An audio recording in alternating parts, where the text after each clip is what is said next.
Oh, Jim Cyber did. How was he? It was great. He was great. Yeah, he was in physical health. Huh? in good health and sharp as a tack.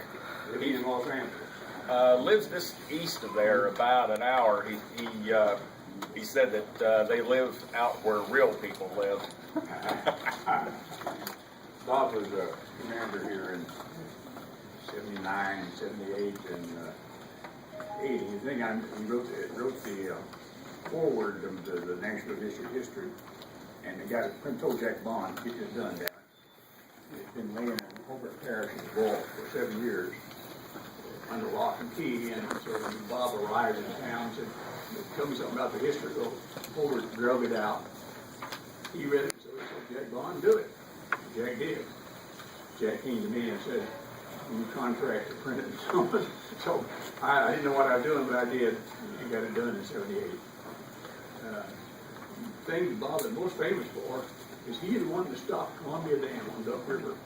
The river is a regulatory function. It fell up there. TVA started building it and put it into it. It cost him more than the benefits. I always thought he was wrong. I wish the dam was there, but anyway, that's the story on that.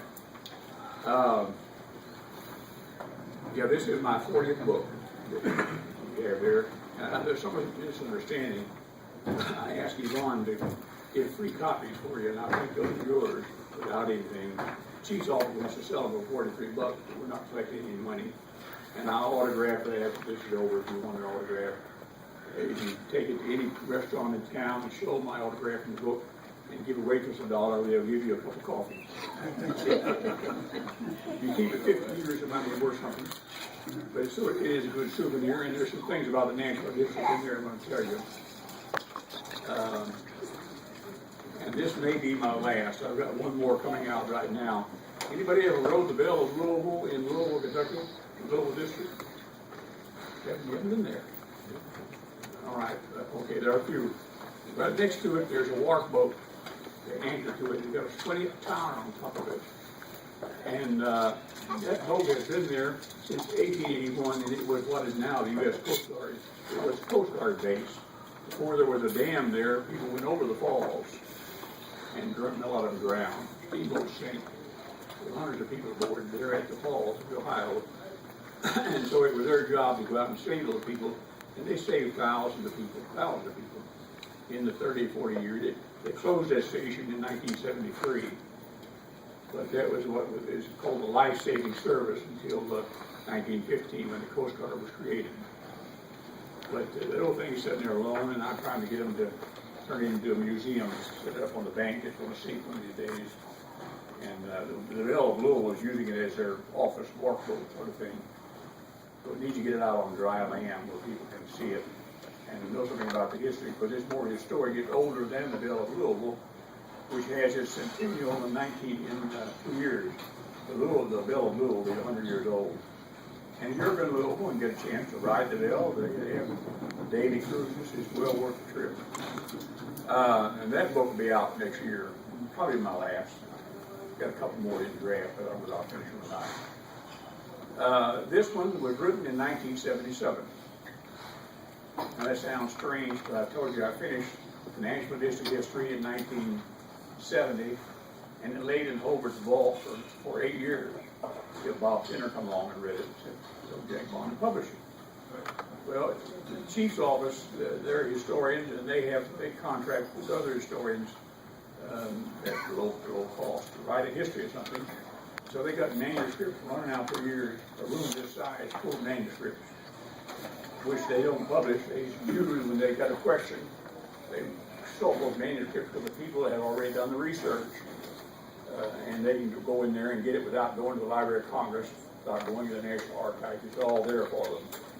Now, I don't know whether they're copying them now into digital copies or they're still all manuscripts, but they have hundreds of manuscripts here. Mine was one of them. And it lay there for 30 years. And I realized they were never going to publish it. So I decided to get it published. When I did that, I took one chapter published it in a professional history journal. Just took one chapter, revised it to fit the journal standards, and published it in a professional history journal. And it was well received by other historians. So they realized and watched it, hey, historians like this thing. One chapter. Then the cap-off was that a professor of geology at Eastern Kentucky University is teaching a class in emergency management, to train people for emergency management.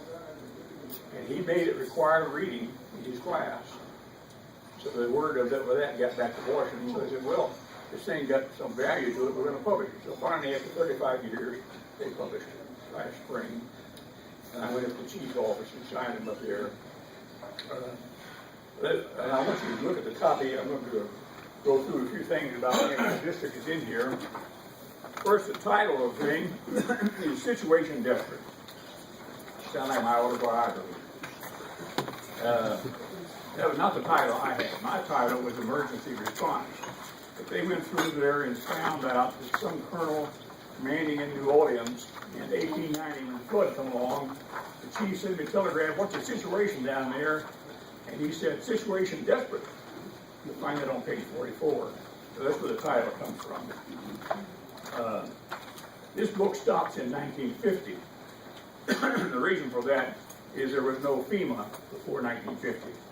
There was no federal disaster assistance policy. As a matter of fact, there was a lot of opposition to federal disaster assistance in Congress, especially in the South. People should take care of themselves, the government should not help them. That's the theory. And so there was no disaster assistance until after the Civil War, when they started helping out on the Mississippi River flood, started building levees down there. And when a flood came along and broke their levees, then they had to have disaster assistance for those people. Because in a sense, the Corps of Engineers were liable when their levees break. Like Katrina right now, you know, we've got some liability issues there. Anyway, that's how disaster assistance got started. But there was no official policy and there was no federal emergency management type agency until 1950. So this stops in 1950. Now the best thing about this book is what people had to say. You go through it. I'm not a very good writer, and never have been, but I try to let people tell their own story. And the people in here, they really speak out. You find something that'll shock you, something that'll thrill you. But it's all what they have to say is really interesting, like this situation desperate thing. And there is some information about the National District Emergency Operations, starting on page 118. I'm going to flip over there.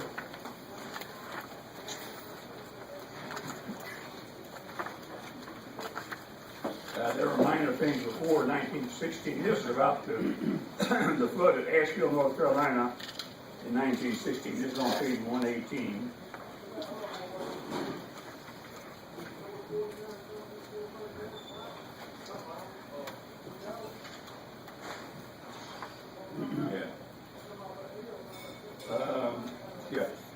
Under that picture of that bridge there, Major Lionel Brown was then the district engineer at Nashville at the time, and they had floods in North Carolina around Asheville, the same kind of floods that we dealt with, some of you were part of in 1977, where we went down there and rebuilt the bridges that had been washed out. This same situation there in 1916. So there's the Nashville district flood disaster. Over on the next page, 120, 121, these are some of the bridges and properties that were destroyed during that flood in Asheville, North Carolina.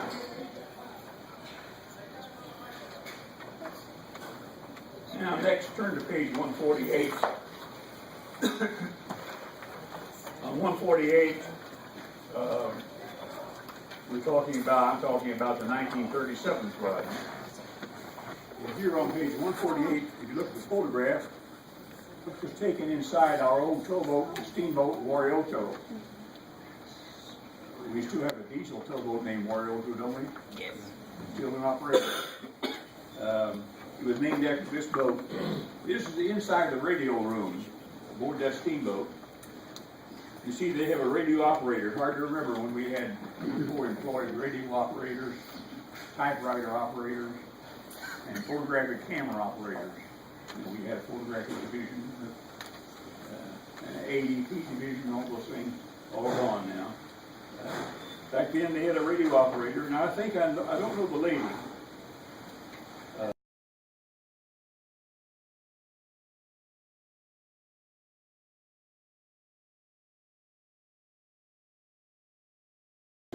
like Selma. Thelma? Yeah, you're right, it does. I don't think Thelma was there in 37 though. The guy next to her, I think, was the district engineer. In 37, the district commander did not wear a uniform. But it didn't start until World War II, when they started wearing uniforms. When on civil works duty, they wore civilian clothes. And when in Washington, they wore civilian clothes. Because Washington doesn't want the whole city to look like full of soldiers walking around. So they didn't approve of wearing uniforms.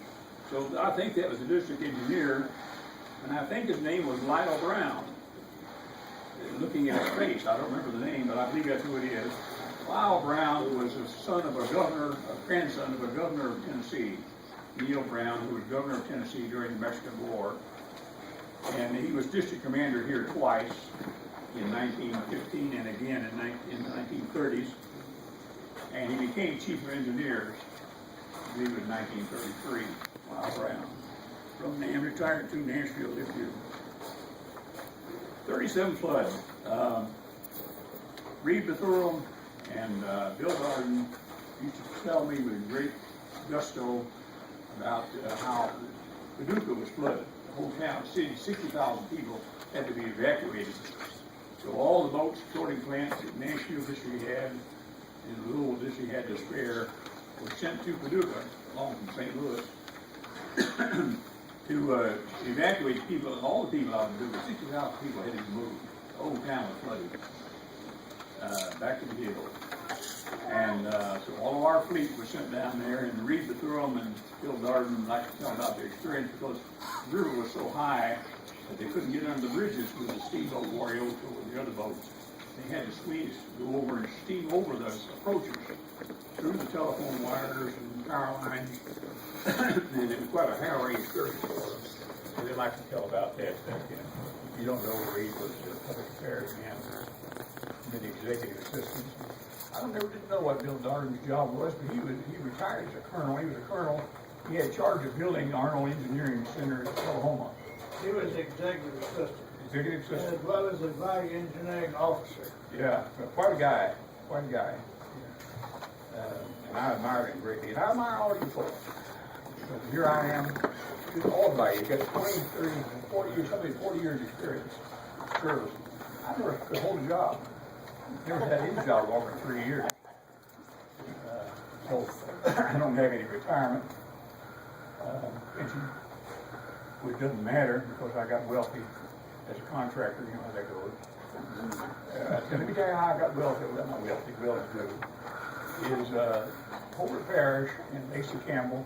I've forgotten the other woman that was in there. They were all finished.